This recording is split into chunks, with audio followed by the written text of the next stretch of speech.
Samedi 1er septembre 2018 au Presse Club Bruxelles Europe et pour la deuxième fois en l'espace de 3 mois, Adolphe Muzito, ancien Premier ministre congolais sous Joseph Kabila, s'est trouvé face à la presse en Belgique. 3 mois après, il y a eu quelques évolutions dans le processus électoral congolais. Et quelle est la lecture de M. Adolphe Muzito aujourd'hui? Parmi les évolutions, et contrairement à la fois précédente où il annonçait sa candidature à la présidentielle, celle d'Adolphe Muzito a été invalidée par la CENI, Commission électorale nationale indépendante, mais encore en ballottage devant la Cour constitutionnelle. Adolphe Muzito espère-t-il toujours devenir le prochain président de la République démocratique du Congo? Si oui, comment? Sinon, se disant désormais opposant et face à la multitude de candidats de l'opposition et l'éventualité d'avoir un candidat unique dans cette opposition, quel serait pour Adolphe Muzito le profil de ce candidat de l'opposition? Suivez dans ce reportage l'approche d'Adolphe Muzito face à la situation actuelle du processus électoral congolais en ce moment. Et après son entrée en matière, la réponse de celui-ci à la question de l'info en ligne des Congolais de Belgique sur le profil de l'éventuel candidat unique de l'opposition. Et bien sûr, ses réponses à certaines autres questions des confrères. À cette conférence, je vais être le plus bref possible dans mon introduction pour vous permettre de poser le maximum de questions de manière à ce qu'on aborde les maximum des questions qui concernent l'actualité de mon pays, la République démocratique du Congo. En guise de commentaires par rapport au processus proprement dit, je voudrais dire que l'enjeu aujourd'hui, les sujets aujourd'hui, ce n'est plus la validation ou l'invalidation des candidats. Ce n'est pas ça l'enjeu. Vous vous souviendrez qu'à quelques minutes, à quelques heures de la publication de la liste provisoire des candidats à la présidentielle, les candidats de l'opposition ont fait une déclaration à travers laquelle ils ont prévenu qu'ils allaient continuer leur liste, quels que soient les candidats qui seront validés ou invalidés, parce que l'essentiel pour nous, c'est le processus en lui-même. C'est pourquoi je dis les sujets. L'enjeu, ce n'est pas la validation ou l'invalidation de tel ou tel candidat. Moi-même, j'ai été invalidé. Je n'ai pas d'assurance que je serai validé par la Cour constitutionnelle. Ce n'est pas ça la problématique pour moi. La problématique, c'est le processus. Et s'il reste en l'état le 23 décembre 2018, Kabila sera toujours au pouvoir. Après le 23 décembre 2018, il sera toujours au pouvoir, directement ou indirectement. Indirectement à travers son dauphin, M. Chadari. Et parce que si le 23 décembre il organise les élections, ce ne sera que parce qu'il sera sûr de les gagner. Grâce à la fraude, à travers la machine à voter. Grâce à la fraude, à travers le fichier qui comprend plus ou moins 10 millions d'électeurs sans empreinte digitale. Mais aussi à travers l'exclusion des candidats qui comptent.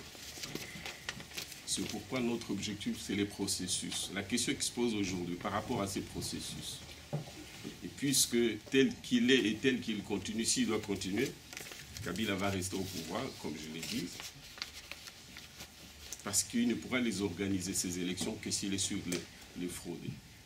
Et comme je l'ai dit aussi, il sera là à travers son candidat. L'opposition, ou du moins la partie de l'opposition qui se sera choisie, aura le choix de l'accompagner pour qu'il ait un faire-valoir. Ou alors, de les boycotter. Là encore, on aura construit un boulevard pour lui. Ça, c'est la première possibilité pour Kabila de rester au pouvoir indirectement. La deuxième possibilité, c'est de ne pas organiser les élections, comme c'est probablement le cas du fait des contraintes qu'il ne veut pas lever, à savoir les financements, à travers les contraintes logistiques dont il ne veut pas de l'appui quant à la communauté internationale qui propose. Aussi bien la communauté internationale de manière générale, mais que le pays de la région. Là encore, il n'aura pas organisé les élections et il va se maintenir au pouvoir parce qu'il aura négocié de l'entretemps les dialogues qui vont lui permettre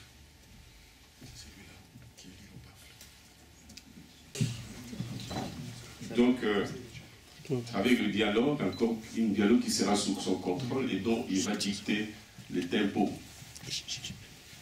La question est de savoir, faut-il permettre à Kabila d'avoir le contrôle et à lui seul le contrôle du processus électoral. Que non. C'est pourquoi il prit l'initiative, dans la perspective de ce que nous avons signé comme accord en tant que candidat de l'opposition, de consulter des amis, des pairs qui sont ici, en Europe, et j'ai déjà commencé, pour qu'ensemble on réfléchisse à la stratégie qui nous permette d'obtenir et l'accompagnement de la communauté internationale, et l'accompagnement des pays de la région, mais aussi l'accompagnement du peuple lui-même. Ça, c'est pour un front qui nous permet d'avoir des élections, et des élections aussi bien démocratiques, qui excluent la machine à voter et qui permettent de corriger le fichier, mais aussi qui nous permet d'obtenir l'inclusivité. Le deuxième front, c'est celui de commencer à réfléchir dès maintenant au programme commun. Programme commun de la coalition qui devra être la nôtre, mais aussi vision commune pour le candidat président de la République. Parce que, comme vous le savez, la RDC a un régime politique qui veut que nous ayons deux têtes de l'exécutif. Le président de la République, qui est le garant du fonctionnement des institutions, le gouvernement à travers le Premier ministre qui élabore, prépare et soumet au Parlement, il va avaliser les programmes et l'exécuter, et pour l'exécuter. C'est en cela que le chef de l'État, comme garant du fonctionnement des institutions, n'est pas responsable politiquement. C'est le chef du gouvernement et le gouvernement qui sont responsables de la politique, de la gestion au quotidien de la République. Ce qui fait que le programme ne doit pas être celui du chef de l'État en ce que lui n'a pour prérogative. Évidemment, il a des domaines de compétences, notamment la défense, la sécurité intérieure, la justice, mais aussi la diplomatie. Ce qui lui est demandé, c'est d'éditer une vision que le gouvernement met en application. Mais l'initiative, la préparation du programme relève du gouvernement qui implique le chef de l'État tout simplement en sollicitant sa collaboration. Nous sommes un peu un système comme à la française, mais aussi comme à la belge, en ce que notre roi, notre chef de l'État est plus ou moins inactif, sauf pour ces 3 ou 4 domaines qui relèvent de sa compétence où il a prééminence. Mais le gouvernement, c'est plutôt les programmes, c'est celui du gouvernement. Je dis bien du gouvernement en ce que le président de la République est irresponsable et que c'est le gouvernement qui élabore le programme du gouvernement et l'exécute, mais il élabore en collaboration avec le chef de l'État. Donc il y a un front qui doit commencer à réfléchir pour une mise en commun d'une vision du chef de l'État, parce qu'il nous en faudra un comme candidat, mais aussi un programme de la coalition, celle des partis dont les candidats présidents de la République sont les chefs de file. Et donc nous avons commencé nos échanges. Je ferai le même effort, la même démarche à l'intérieur du pays vis-à-vis des autres candidats, validés ou non.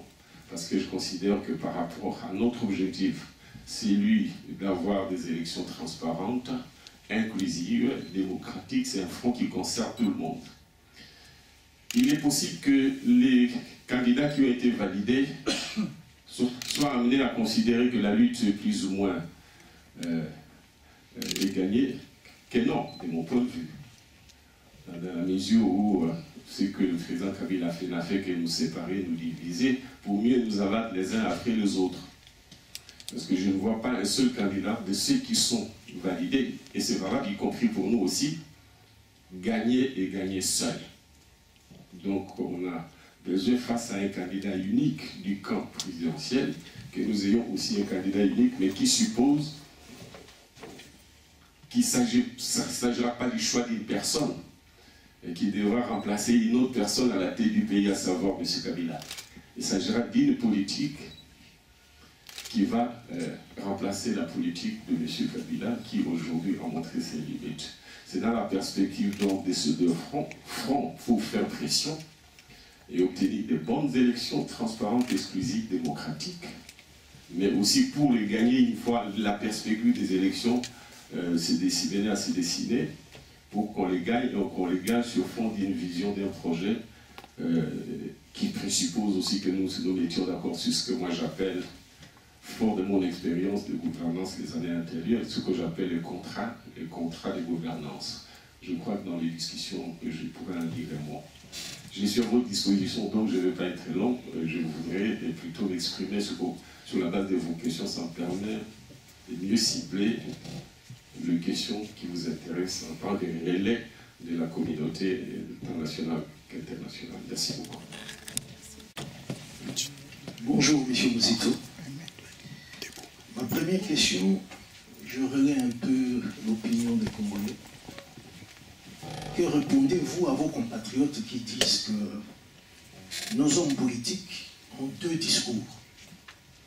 Un discours progressiste, droit de l'homiste, tant qu'ils broient le noir dans les rangs de l'opposition.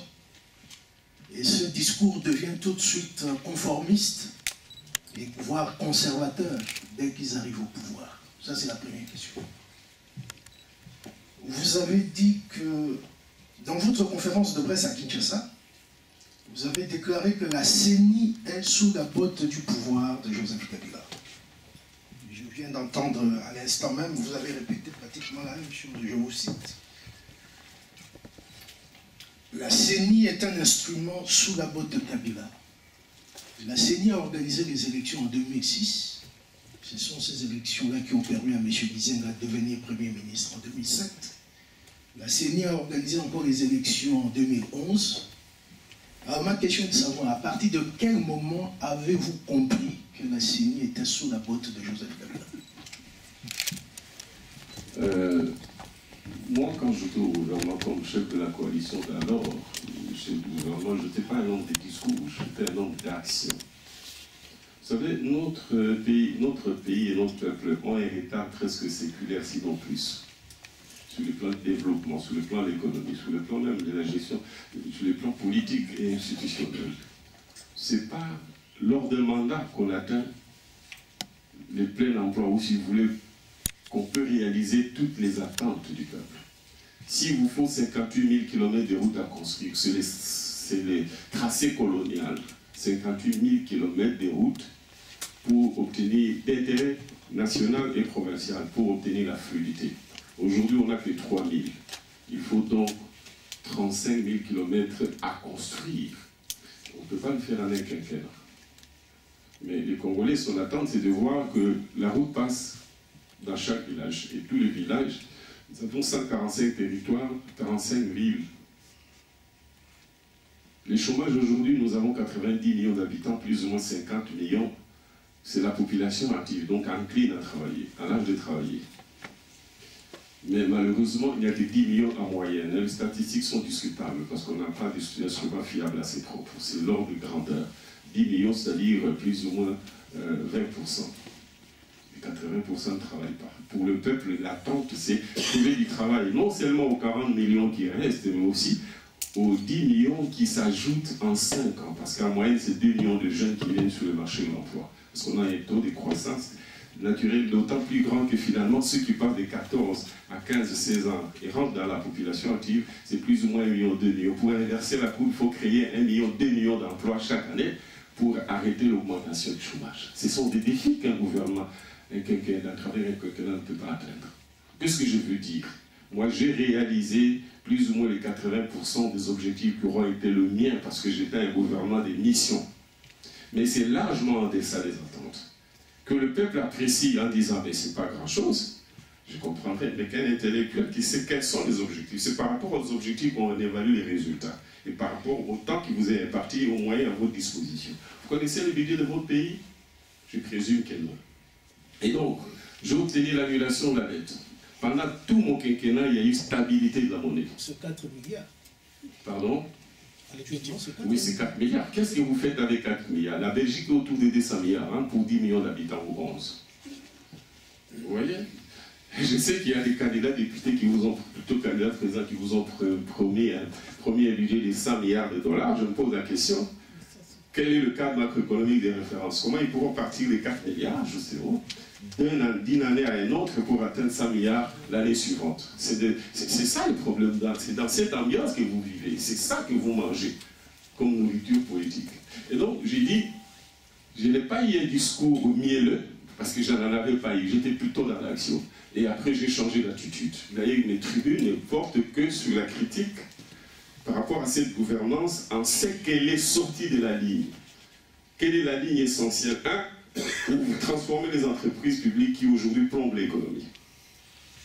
Ouvrir les pays à la société financière internationale, c'était un préalable, y compris pour qu'on obtienne l'annulation de la dette. Mais aussi connaître des appuis budgétaires, des appuis à la balance des paiements. Quelles sont nos ressources en termes de devises en moyenne par année? Presque rien. Donc, pour un pays qui consomme ce qu'il ne produit pas, il produit ce qu'il ne consomme pas, donc on est tributaire de la conjoncture internationale. Pour cela, pour se sécuriser, on a besoin de travailler avec les systèmes à travers les FMI et la Banque mondiale, et pour les réformes, et pour les soutiens nécessaires quand on a respecté les réformes. C'est grâce à cette vision-là, et que je voudrais voir s'implanter dans notre pays, l'ouverture sur les restes du monde en général, mais en particulier sur la communauté financière internationale. C'est grâce à ça que j'ai réussi, je le dis avec fierté. Et j'ai toujours demandé un débat à ces propos, chiffres contre chiffres, pour montrer qu'est-ce que j'ai trouvé, qu'est-ce que j'ai fait et qu'est-ce que j'ai laissé par conséquent, les autres qu'est-ce qu'ils ont trouvé et qu'est-ce qu'ils ont laissé. Et donc si nous rentrons par rapport aux objectifs, au temps imparti à mon gouvernement, aux moyens disponibles, c'est-à-dire l'existant au moment où je commence, je crois que ce que j'ai fait, jamais on l'a fait dans notre pays et il faudra attendre longtemps qu'on les fasse, sauf si on venait à ces options que je propose. C'est la deuxième question. La CENI. Oui, la CENI est sous la peau des Kabila depuis très longtemps, sauf qu'à notre époque, sauf qu'avec Malou Malou, les choses étaient différentes. Le pouvoir ayant pris goût, s'étant consolidé plus ou moins, ils ont pensé que pour garder le pouvoir, et tout simplement parce qu'ils sont devenus de plus en plus populaires, il n'y a pour moyen que d'organiser la France systématiquement et de mettre la CENI sous ses bottes. Ils n'en avaient pas autant besoin à l'époque que maintenant. Aujourd'hui, s'il y a élection, c'est pour qu'on les fraude. Il n'y aura jamais élection sans perspective de fraude de la part du pouvoir. C'est pourquoi j'ai dit, qu'est-ce que nous faisons? Nous allons aux élections dans ces conditions actuelles, avec les processus, toutes choses égales par ailleurs. S'il y a élection, c'est pour qu'on fraude. Et l'opposition, du moins la partie qui va le vouloir, soit elle va à l'abattoir, quitte à ce qu'à un moment donné, elle négocie pour avoir un second rôle, dans le cadre d'un gouvernement, Premier ministre, président de l'Assemblée, pour appliquer les mêmes politiques qui ont échoué, et elle en mourra. Soit qu'elle boycotte les élections qu'on aura laissé faire, et encore là aussi, ce sera un boulevard pour le régime de Kabila. Ou alors accepter d'aller au dialogue avec Kabila, pour que, puisqu'il c'est lui qui en aura l'initiative, qu'il perpétue son pouvoir, en partageant non pas les pouvoirs, mais les postes politiques. Et donc, pour revenir à votre question, je dis que la CENI est sous le bottes du président Kabila. Merci. Merci. Bien, Monsieur Adolphe Muzito, Premier ministre, vous avez beaucoup parlé de programme, de candidats communs. Moi, j'aimerais plus parler de la praxis politique, parce que s'il y a élection, il faudra qu'on donne des mots d'ordre à la population. Pour qui voter? Pour quel homme voter? On votera un homme pour la présidence. Mais, quand on regarde dans la praxis politique des hommes politiques congolais, je vous lis deux petits paragraphes d'un constat que j'avais fait en 2001, et j'avais publié un livre à l'époque, Peuple Mokonzi, qui dit de mémoire d'homme, de mémoire de Congolais, on n'a jamais vécu aussi mal. Chaque soir dans la capitale, on voit des kilomètres de colonnes interminables des gens qui rentrent à pied, la peau sur les os, visage hagard, mal chaussé, un sachet à la main contenant la maigre pitance de la famille pour la journée. Par manque de quelques comprimés de kiné, des centaines de parents assistent impuissants à la mort de leurs enfants. Ceux des gamins qui survivent ne jouissent pas d'un de leurs droits les plus élémentaires, les études. Le taux de déperdition scolaire actuel fait frémir. Nous sommes en 2018, 16 ans après. Le constat est le même. Et le personnel politique, quel est le personnel politique qui avait cru en Kabila en 2001, qui l'avait mis au pouvoir? Quel est le personnel politique qu'il avait soutenu en 2006? Quel est le personnel politique qu'il avait soutenu en 2011 alors qu'il y a eu un hold-up électoral? Et quand on regarde ce personnel politique, on se rend compte qu'on a une clique d'individus, 10 000 maximum, qui ont des signes extérieurs visibles des richesses sans cause. Maintenant, quel mot d'ordre on va donner au peuple? Le peuple doit-il sanctionner ces gens-là ou pas? Merci. Merci pour la description que vous faites de notre pays. D'abord, je commence par la dernière volet de notre. C'est nous qui apportons la contradiction. Vous dites tacitement que nous ne sommes pas crédibles, et c'est très possible. Et parce que finalement, tous on appartient à la même nomenclature. De sorte que si alors notre alternative, c'est une personne physique qui remplace une autre, c'est davantage non crédible. Vous savez, vers les années 90, il y a eu un mouvement qu'on a appelé les 13 parlementaires. Ils font partie, ils étaient même du MPR. Encore que nous qui nous disons alternative, on n'a jamais été du PPR ni de la MP. Mais n'empêche que, parce qu'ils ont apporté la contradiction, qu'il y a eu un début du changement, parce qu'ils sont venus se joindre à la lutte qui menait déjà le Lumumbiste depuis 60. Et ça grossit les rangs. Le peuple s'est emparé, s'est approprié du processus et a apporté la revendication. Donc c'est souvent les architectes, si nous en sommes un, de l'ancien régime qui apporte de l'intérieur mais ensuite de l'extérieur la contradiction pour éveiller la population et éveiller les consciences. Donc tu ne peux pas rejeter la lutte des 13 parlementaires en ce qu'ils étaient les architectes, sinon le maître d'ouvrage de l'ancien régime. Ça c'est le premier volet de la réponse. Mais maintenant, moi je m'identifie, autant je reconnais avoir participé à ces régimes. Je ne l'ai pas soutenu pour lui-même. Je l'ai soutenu parce qu'il fallait trouver une alternative, apporter chacun de l'eau à sa pierre. Et je dis, et l'histoire rendra compte, ou rend déjà compte, que notre entrée au gouvernement en 2006-2007 a apporté ce que jamais le pays n'a connu auparavant, et même après. Nous entrons au gouvernement que nous dirigeons, on passe d'un budget de 800 millions de dollars, j'insiste, 800 millions de dollars à 1,6 milliard l'année suivante. On a donc doublé. Nous trouvons comme réserve de change 90 millions de dollars. Quand nous quittons le gouvernement, on laisse 1,7 milliard 100 millions. Le gouvernement Muzito qui a relayé le gouvernement d'Izinga. Les budgets, quand nous partons, nous les laissons à 3,5 milliards. C'est-à-dire qu'on a quadruplé.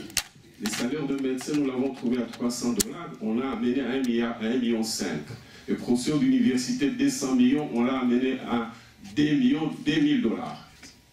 Les fonctionnaires, il était à 23 dollars, nous l'avons amené à 100 dollars. Ainsi de suite. On obtient l'annulation de la dette. De quelle manière? Nous qui étions qualifiés de communistes, nous étions les plus ouverts au système financier international en ce que nous sentions l'obligation en tant qu'État de rembourser l'argent d'autrui. On s'est mis à rembourser, vous savez ce que ça représente en termes de coûts comme charge de la dette. Mais on a été d'autant plus régulier en la matière qu'à chaque fois les FMI nous récompensaient par des appuis budgétaires. On a eu 6 revues concluantes, jamais dans l'histoire on l'a connu. Nous avons obtenu que la communauté financière internationale, à travers les FMI et la Banque mondiale, donne caution qu'on s'est réendette après l'annulation de la dette. Parce que nous avions une dette de 14 milliards, on a obtenu des partenaires bilatéraux, subsidiairement multilatéraux, l'annulation de la dette jusqu'à 5 milliards de dollars. Donc on a obtenu l'annulation de 9 milliards parce qu'on a été discipliné. Ce n'est pas une discipline, j'allais dire, une soumission, mais une discipline liée au principe des droits pour être finalement éligible et fréquentable. C'est ce qui a permis que nous soutenions, nous qui étions un pays très pauvre, très endetté, on était devenu un pays très pauvre, mais non endetté. Je regrette que le président Kabila n'ait pas profité de ça pour réendetter le pays, pour financer les infrastructures, mais aussi pour financer des projets productifs capables de rembourser, mais à des conditions concessionnelles qui permettaient que le pays crée la richesse. Nous regrettons qu'après qu'on ait obtenu cette annulation, le président Kabila profite des économies du service de la dette et ferme la porte à la communauté internationale, alors que elle ne nous avait pas désendettés pour qu'on reste financièrement vierge, mais pour qu'on s'endette cette fois-là pour financer les infrastructures. Vous voyez, la Belgique, là où vous êtes, ils ont une dette égale à leur PIB. C'est plus ou moins 500 milliards de dollars de PIB et la dette, c'est équivalent. Le Belge que vous voyez est très endetté, mais riche et très endetté, avec un revenu moyen par an de 50 000 dollars, mais une dette équivalente. Sauf que la dette, on ne la paye pas, on la paye progressivement, avec des annuités. Mais les Congolais est sous-endettés, mais pauvres, il faut choisir. Très endettés, mais riches, en ce que grâce à la dette, vous financez les infrastructures, qui vous permet d'augmenter votre richesse et qui vous permet aussi, en augmentant la richesse, d'améliorer votre production, qui vous permet de rembourser les budgets de l'État consécutifs à ces PIB étant le levier pour rembourser cette dette-là. Et donc, voilà un peu les réalisations qui auront été les nôtres et qui nous permet aujourd'hui de rebondir avec un niveau d'endettement qui peut aller jusqu'à, aujourd'hui parce que le PIB est à 50 milliards de dollars, on peut aller jusqu'à 30 milliards de dettes pour financer les infrastructures qui feront que les Congo soient un État et un pays, ce qu'il n'est pas aujourd'hui. Donc, mon cher ami, vous attendez l'histoire et vous vous rendrez compte pour dire que bon, ce qu'on a fait, malheureusement, on n'en a pas profité par le gouvernement qui a succédé, qui est entré dans un souverainisme anachronique pour en fait justifier leur volonté de gérer dans l'opacité et de ne devoir rendre compte à personne. En réalité, c'est cela la stratégie. Et donc, ce qu'on a fait, on en est très très fiers, mais seulement, je suis d'accord avec vous, que c'est loin d'être perceptible par rapport aux attentes incommensurables pour un peuple qui est un retard de plus d'un siècle. Et donc, de votre part, pour peu que vous lisiez, sans état d'âme, les statistiques et les révolutions, vous vous rendrez compte et vous deviez même à la limite être fier pour dire que le Congo est quand même capable de bondir et de rebondir. Donc, en un mot, je suis d'accord pour un pays qui est né en faillite, si je parle en présence des Belges, on n'en est pas encore sorti, mais on a commencé la courbe ascendante, et malheureusement que le gouvernement Kabila a commencé à s'aborder parce qu'on est parti d'un taux de croissance qui approchait de 2 chiffres, aujourd'hui un taux de croissance de 4%, après qu'avec ces gouvernements, on ait perdu plus ou moins 50% du pouvoir d'achat de la monnaie nationale. Donc, c'est vrai, en tant que nomenclature, on doit rendre compte, mais le plus important pour ce qui nous concerne, c'est de montrer qu'il y a une autre voie que celle-là, et que le pays peut commencer à reprendre, comme on l'a fait, la courbe ascendante, mais ça demandera beaucoup de temps, beaucoup de travail, pour qu'on normalise la situation, qu'on atteigne les niveaux des autres pays africains qui sont pauvres comme nous, à la différence que nous, on est des sous-pauvres parce qu'on vit avec moins de 2 dollars par jour. Sa télévision. En fait, je sais que beaucoup de gens peut-être sont partis avec plusieurs questions par rapport au pays.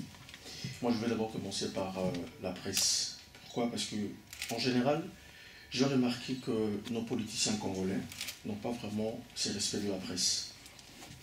Je dis en particulier pourquoi, la dernière fois dont j'ai participé à votre conférence de presse, j'ai senti que c'est comme si M. Adolphe parlait aux étudiants de 2e grade à Kinshasa. Mais aujourd'hui, apparemment, vous êtes réveillé sur votre main gauche, vous êtes très calme, très à l'aise. Je vous remercie. Alors, pour cela, je me dis aujourd'hui, M. Mouzito a eu à travailler avec le pouvoir en place. Il y a une jeunesse qui vous assistait à l'époque. Aujourd'hui, une nouvelle jeunesse qui est en train de venir. En parlant de ça, nous qui vivons aussi en Europe, il y a de ces parents qui ont peut-être convaincu leurs enfants, cette nouvelle génération, de dire voilà, M. Mouzito, c'est quelqu'un, ils ont trahi le pays, ils ont fait ceci, ils ont fait cela. Ils ont une mauvaise image de tous nos politiciens congolais. Et aujourd'hui, M. Mouzito change de position. Il devient opposant. Est-ce que vous pensez que cette nouvelle génération peut vous faire confiance? Est-ce que vous êtes sûr que tout ce que vous disiez aujourd'hui, on peut être sûr que voilà, ce qu'il dit c'est vrai? Ou encore, est-ce que M. Mouzito a des stratégies pour chercher à dire voilà, ce qui était passé est passé. Aujourd'hui, il y a une nouvelle page qui s'ouvre.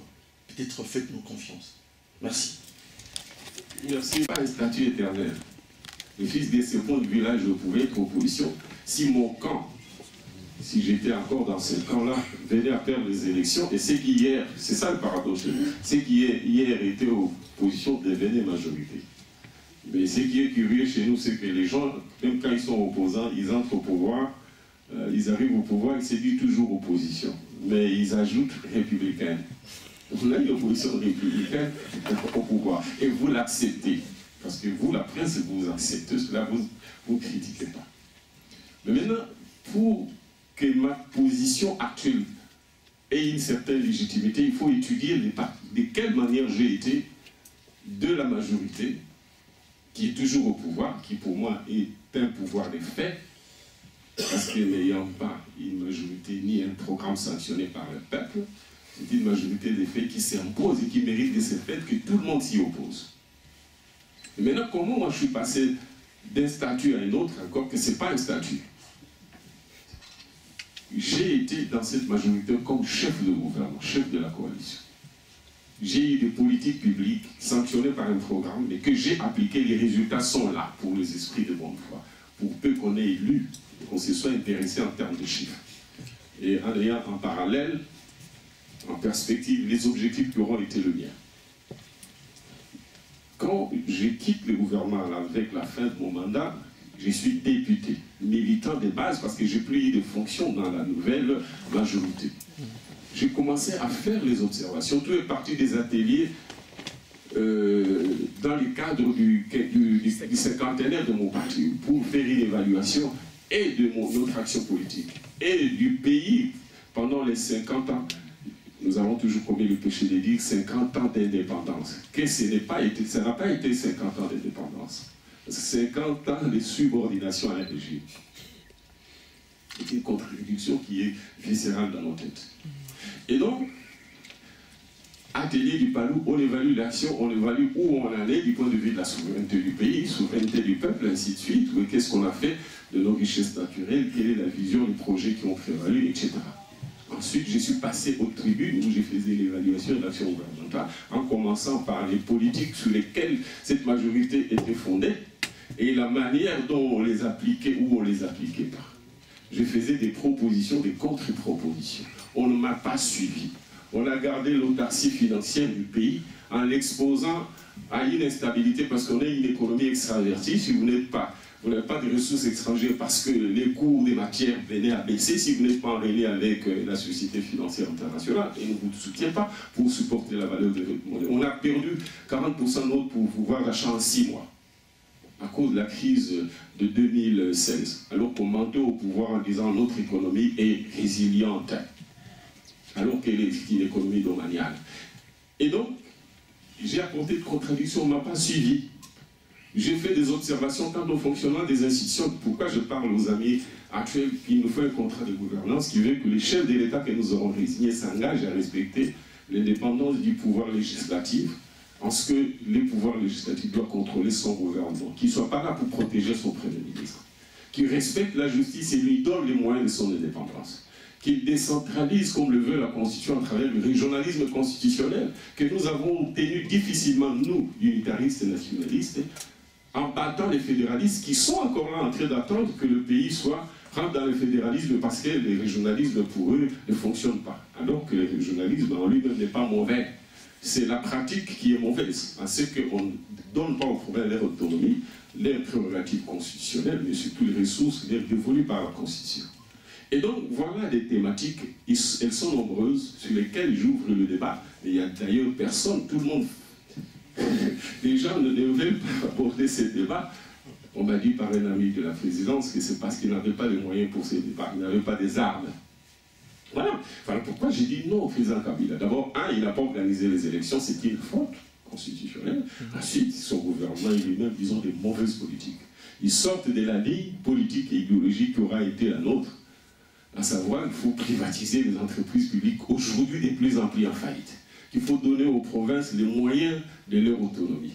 Voilà pourquoi je dis non à cette majorité, encore qu'au-delà de ça, je ne suis pas tenu d'y rester pour toujours. Il n'y a personne qui est tenu de rester dans un groupe politique nulle part ici. Donc la question maintenant, est-ce que je peux justifier mon choix actuel, mon orientation actuelle, que j'ai dit oui. Je ne suis donc pas un imposteur. Bonjour. Bonjour. Abdelaziz El Moutani, de l'organisation Médiation, Échange et Développement.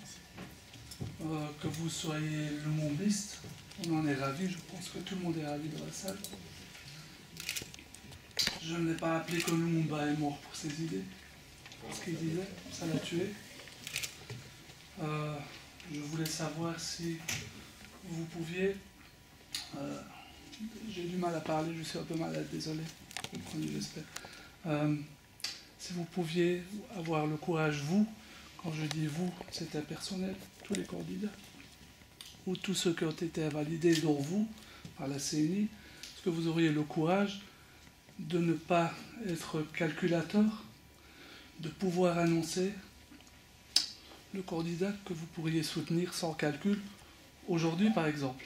Ok. Merci. Merci. Moi, je ne choisirai pas un candidat. Je ne renoncerai pas face à un candidat. Je choisirai un programme. Je renoncerai au mien, ou le volet que je considère comme pas suffisamment étayé et défendu face à d'autres arguments, d'autres projets. J'irai vers un candidat qui va me convaincre par rapport à sa vision. Ça suppose un débat. Mais un débat qui n'est pas dans une salle entre nous, non, un débat public. Ça suppose que chacun aura exilé son offre politique et électorale dans le débat. Ici, les clivages sont très faciles. Quand un homme de gauche radicale soutient un homme de gauche centriste, par exemple, c'est sur fond, s'il les soutient, c'est sur fond d'un accord qui passe par le fait qu'il renonce à tel ou tel volet de son programme et exige que tel autre soit assumé par celui qu'il choisit. C'est à cette condition seulement que les son électorat peut se reporter sur la candidature qu'il aura choisie. Et donc, nous devons chacun avoir une politique.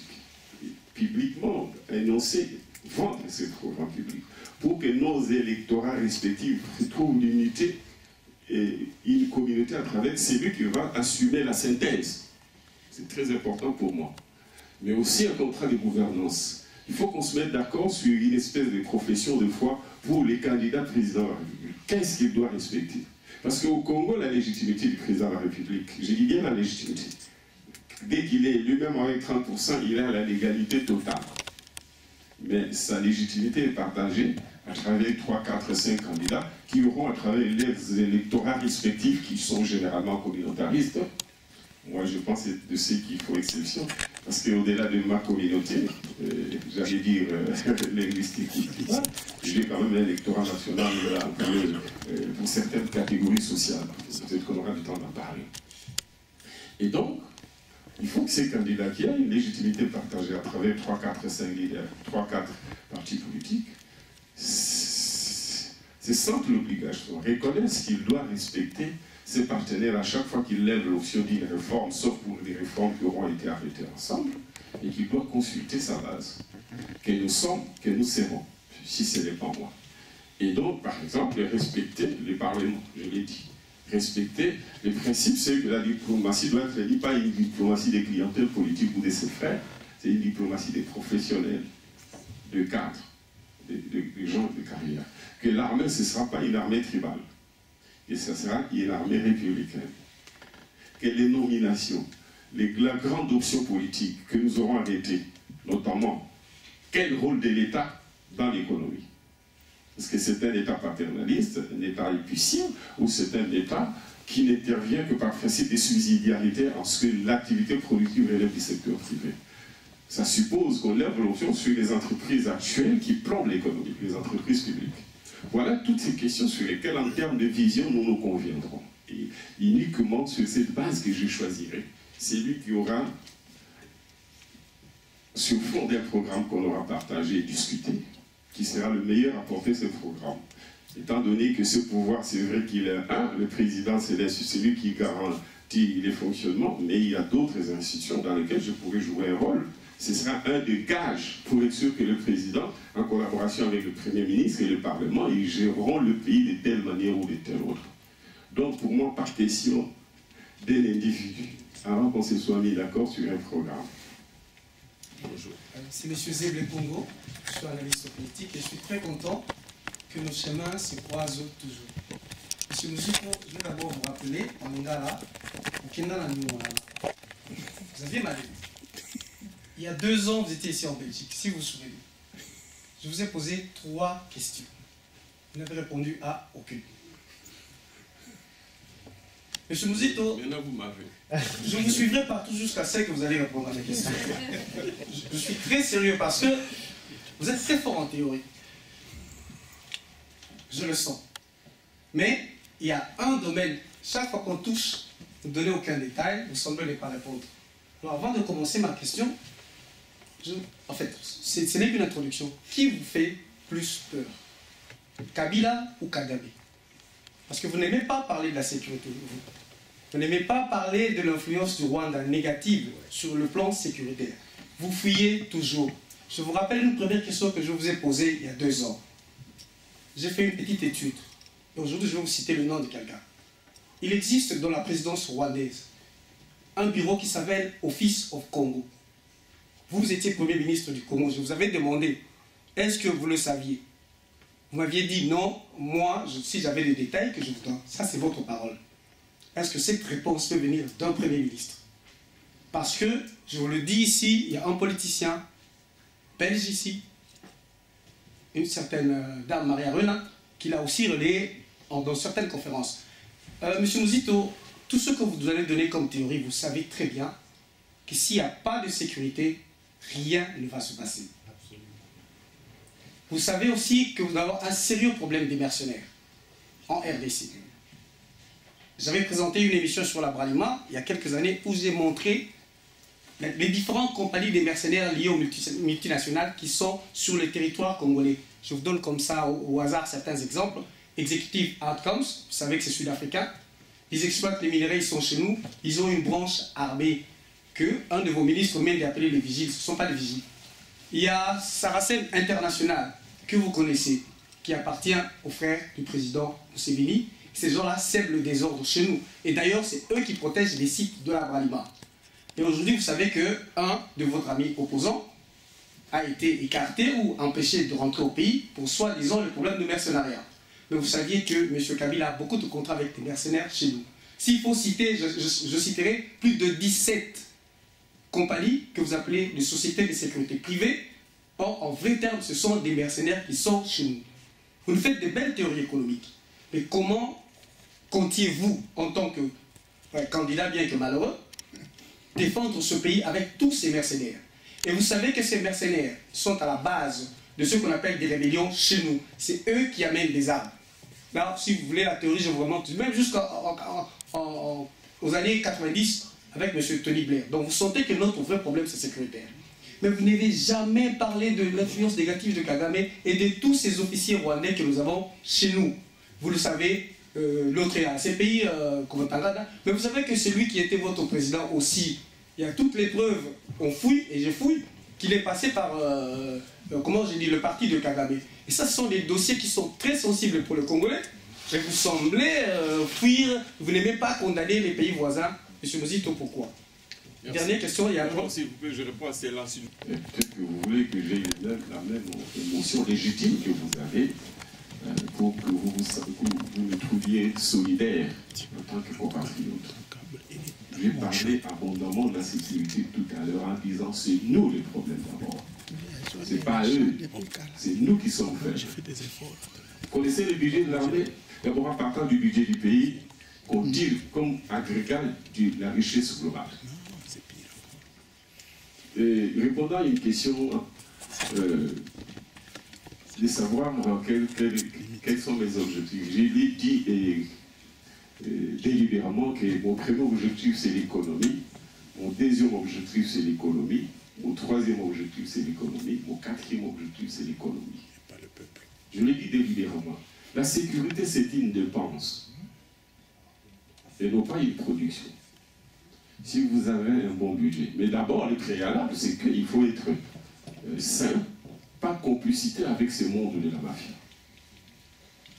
Pour créer les conditions pour que ceux qu'on nous prend frauduleusement, qu'on les prenne officiellement, dans un rapport de production qu'on organise en tant qu'État souverain, ça présuppose des attributs de souveraineté pesés sur l'échiquier international. C'est la diplomatie.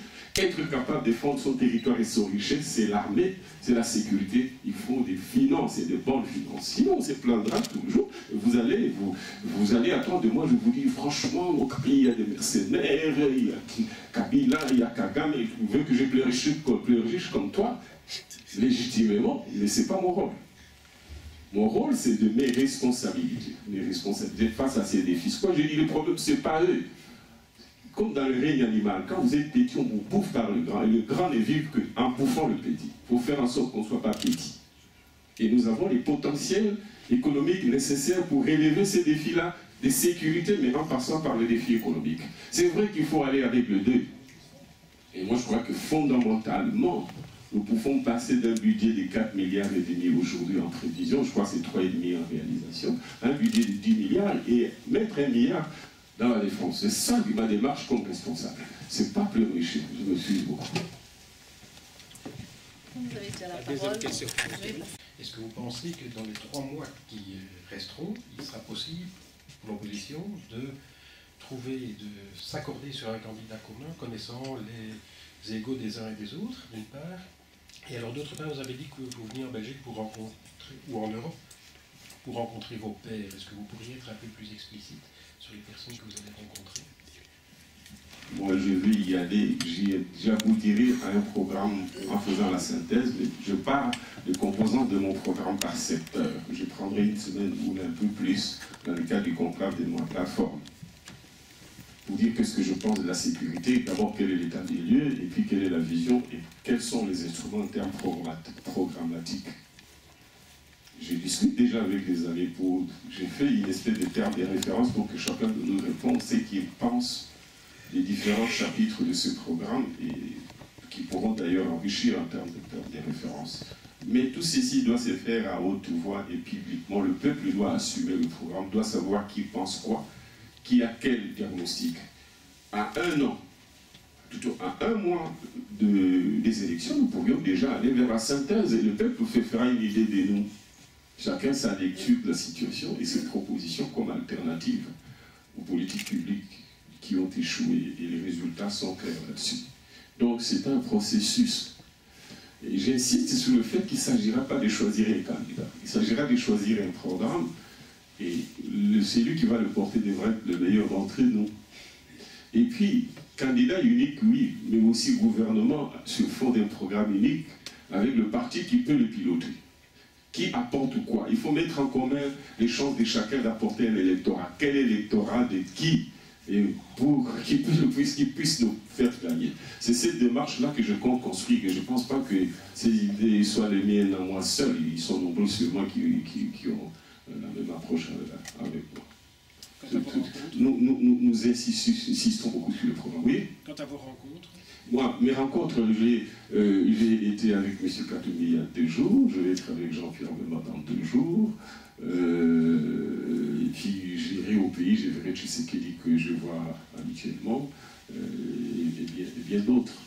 Mais il ne s'agit pas que de nous en tant que responsables, il s'agit aussi de nos partis politiques qui doivent être associés à la discussion pour ce qui est du programme qu'on doit porter ensemble. Merci.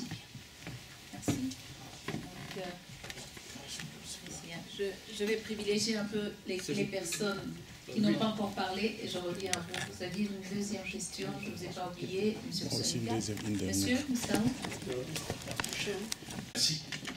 Le problème des conférences, c'est qu'on reste souvent sur sa soif. Mais je t'ai promis une émission. C'est ça justement, peut-être je voulais vraiment faire cette demande. Monsieur vous a posé tout à l'heure la question sur la raison de votre présence en Europe, notamment les rencontres avec vos partenaires. Il vous a demandé d'être un peu plus clair.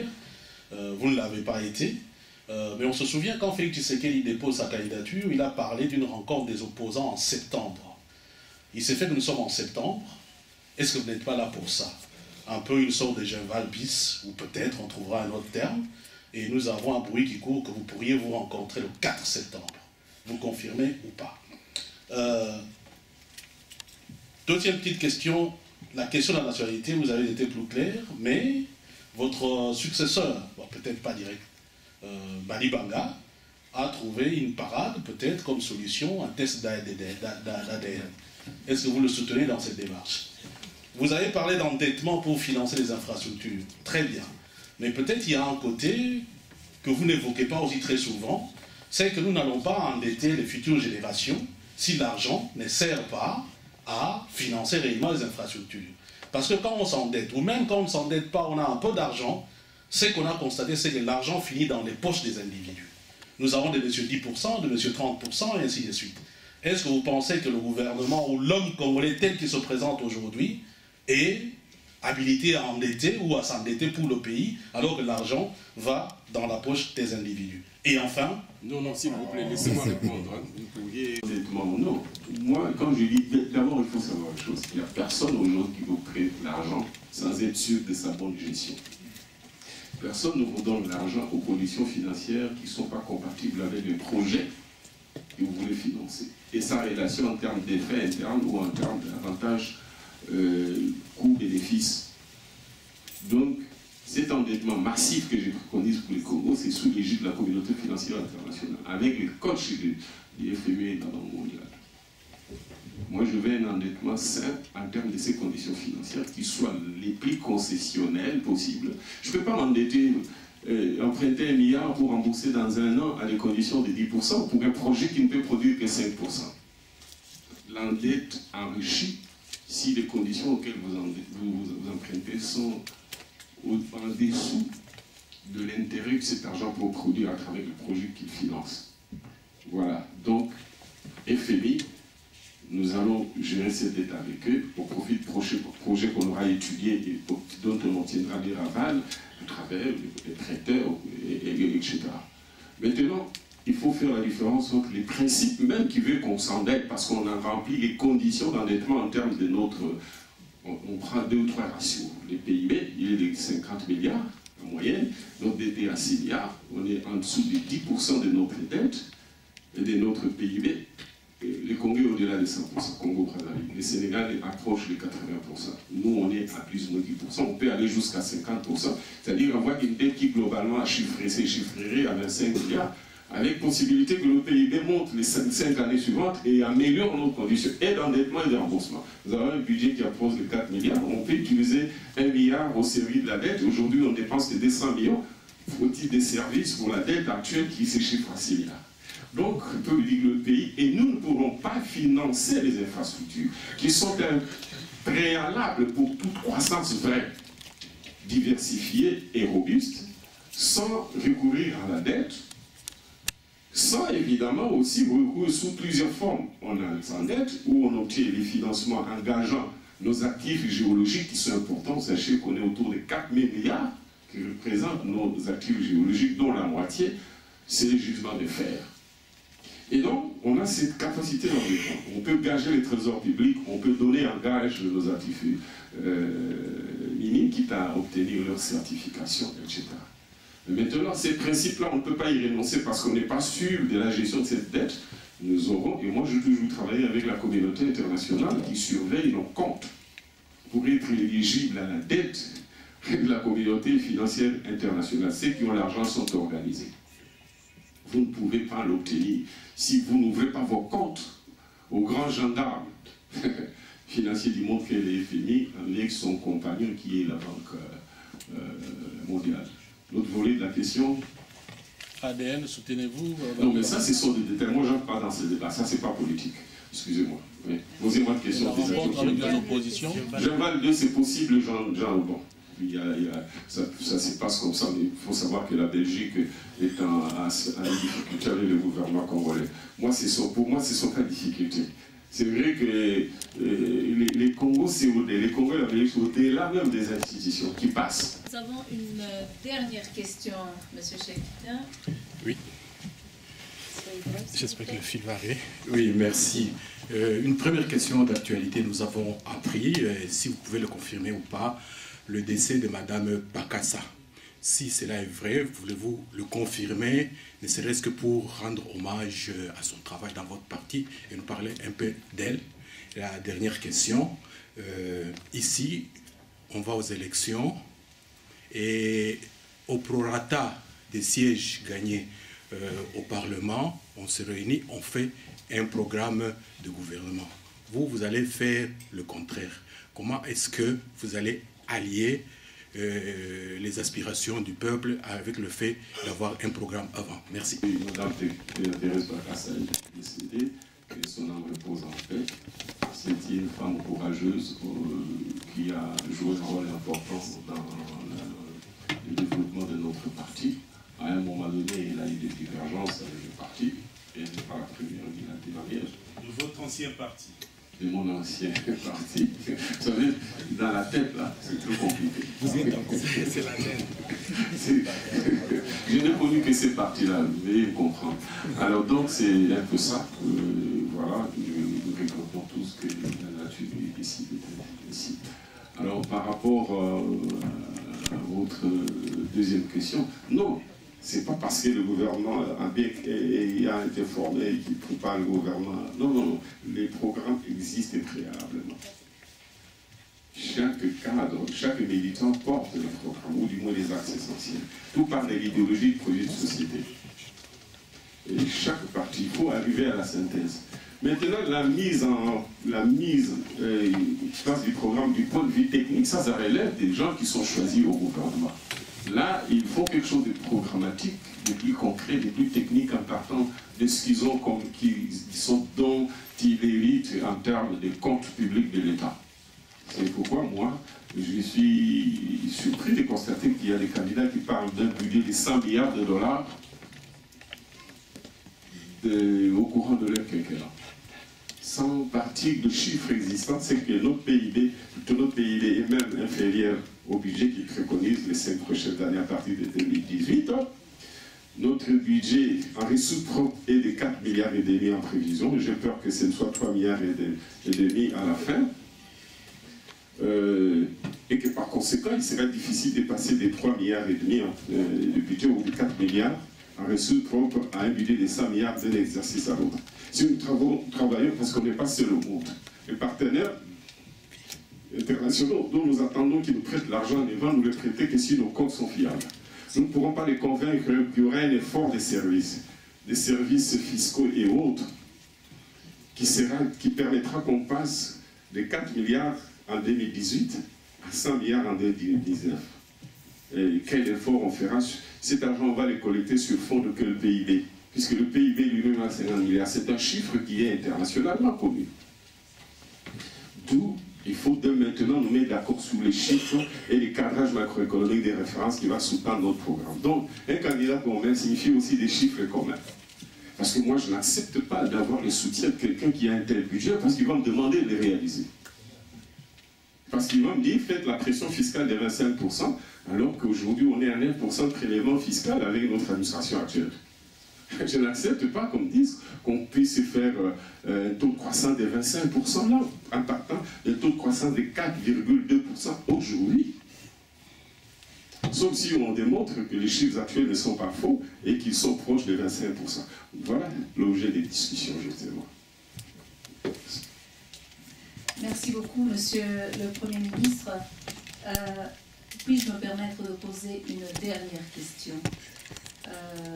Alors, vous n'êtes plus modératrice. Hein. Là, vraiment, j'ai demandé la permission de pouvoir vous poser cette question parce que dans mon introduction, je parlais des provinces qui saignent. Et dans les provinces qui saignent, il y a l'horreur. On s'en prend aux Congolaises. Elles sont mutilées, elles sont violentées, elles sont violées. Ça se passe à Béni, ça se passe dans les Kivu, ça se passe au Kasaï. Il y a urgence de stopper cette hémorragie humaine. S'attaquer à la femme, c'est s'attaquer à la société congolaise tout entière.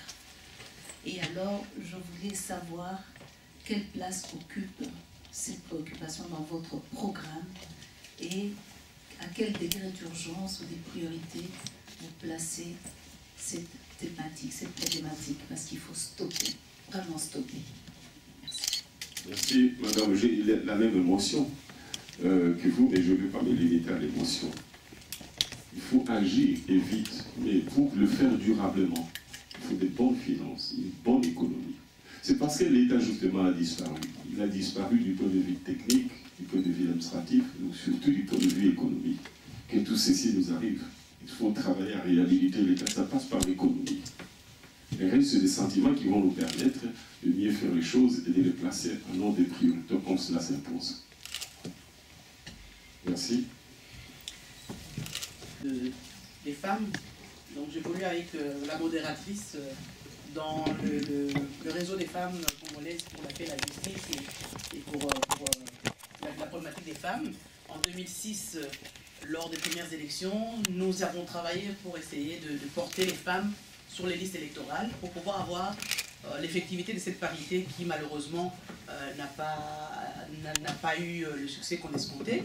Je voulais vous demander, monsieur le Premier ministre, si vous êtes candidat, dans votre programme, quelle est la place de la femme dans vos listes électorales? Est-ce que vous allez aligner un certain nombre de femmes pour pouvoir permettre l'effectivité de cette parité qui nous tient à cœur? Et comment vous comptez le faire? Est-ce que vous alignerez les femmes au niveau des provinces étant à des bonnes places et alors leur donner aussi des moyens financiers parce que c'est ce qui fait souvent défaut auprès des femmes? Merci. Commencez par la problématique des moyens. J'ai une approche plutôt globale des moyens à donner aux candidats à travers leur parti politique. Moi, je suis de ceux qui pensent qu'il faut, autant nous demandons aux partis politiques des pays la caution, c'est qu'ils les ruinent, c'est qui fait même qu'elles aliènent leur autonomie en allant mendier chez les bienfaiteurs. Donc ils auront l'obligation de respecter les politiques, très probablement. Je crois que l'État doit subventionner, et c'est comme ça que ça se passe dans le pays voisin, y compris en Angola, subventionner et matérialiser la loi qui prévoit un double financement, d'abord au titre des remboursements au prorata des suffrages dans le Parlement et pour les candidats députés au niveau national, mais aussi une autre ressource pour le fonctionnement du parti politique, au-delà du remboursement des sommes engagées dans les limites bien précis. Donc c'est dans ces cadres-là que la femme devra trouver son compte. Je ne me vois pas en train de discriminer ou de faire une discrimination de beau. Par contre, la femme, il faut l'encourager en amont. Et je crois que de plus en plus, elles sont en train de supplanter les hommes. Et d'ailleurs, le patriarche Gizenga me disait en plaisantant, il dit, mais les hommes ont toujours dirigé le monde depuis les temps antiques. Maintenant qu'ils sentent que la femme risque de le renverser, ils planifient, ils plafonnent, ils disent 50%. C'est pour empêcher que la femme aille jusqu'à 80%. Donc méfiez-vous de ces beaux baratins des hommes, hein, avec ce qu'ils appellent la parité. En fait, c'est un plafonnement de la projection de la femme. Je crois qu'il faut encourager que la femme travaille, il faut l'encourager, la motiver pour qu'elle n'ait pas de complexe. Tout ceci est la résultante des longues traditions, y compris à l'Occident. Peut-être qu'ils sont un peu plus en avance, mais ils sont passés par là. Mais aujourd'hui, c'est une bonne référence. Nous devons encourager les femmes, mais ça doit rentrer dans des politiques durables qui touchent y compris à la culture et à la société elle-même. Merci. Oui, dans nos listes, je vous mentirais s'ils disaient qu'on a atteint 30%, on pas en dessous. Mais la femme, il ne faut pas non plus la tirer par les cheveux. Hein. Ça, c'est du baratin, non? Si c'est ce que vous attendez de moi, je dis. Pas du tout, mais est-ce que vous seriez disposé éventuellement à permettre que nous, puisque nous le faisons dans le cadre de notre formation, est-ce que vous seriez disposé à éventuellement financer une formation de ces femmes candidates? Oui, comme gouvernement, oui, absolument. Ça fait partie du programme d'enseignement. Comme tête de liste, votre liste à vous, pas de manière générale, mais concrètement par rapport aux... Je m'interdirais de discriminer les femmes les unes par rapport aux autres. Mais il faudrait les placer sur leur donner les mêmes chances. Et pour que les plus courageuses les soient et puissent monter parce qu'elles ont non seulement la capacité, mais la vocation. Parce que la politique, c'est une vocation. Mais on vous écrira officiellement. Merci. Merci beaucoup, Monsieur le Premier ministre. Merci aux journalistes par vos questions pertinentes. Vous avez certainement relayé les préoccupations de la base et des populations congolaises. Et nous nous rendons compte que la situation du Congo est complexe, mais je sens que nous sommes tous déterminés pour en sortir. Merci beaucoup.